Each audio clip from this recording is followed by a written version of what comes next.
1 spoon ஒரு 1/2 spoon மட்டும் sugar போட்டுக்கலாம். அதுக்கப்புறம் நம்ம வந்து காஃபி பவுடரும் போடலாம். நான் வந்து எக்ஸ்பிரஸ் எடுத்துருக்கேன், அதை தான் நீங்கள் ஊற்ற போகிறேன்.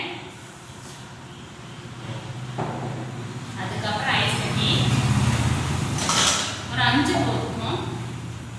அதுக்கப்புறம் மில்க்கு எல்லாத்தையும் போட்டு பிளெண்ட் பண்ணிக்கலாம். ரொம்ப சிம்பிளாக இருக்கும், ஆனால் டேஸ்ட் வந்து ரொம்பவே சூப்பராக இருக்கும்.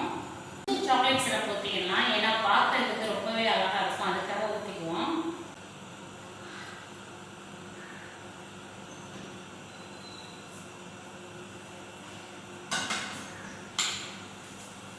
இதில் ஒரு 2-3 ஐஸ்கிரீம் போட்டுக்கலாம், நமக்கு தேவையான அளவு தான்.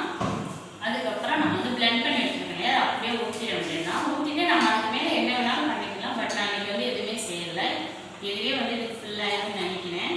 இதுவே நிறையா இருக்குது.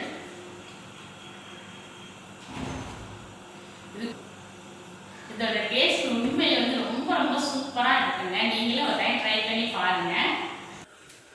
ஆக்சுவலாக சம்மருக்கு வந்து நம்ம வந்து இந்த ஃப்ராப்பச்சினோ வந்து ஆஃபரில் தானே போயிருக்கு. ஒன்று வாங்கினா ஒன்று வந்து ஃப்ரீயாக தான் கொடுத்துட்ருக்கோம்.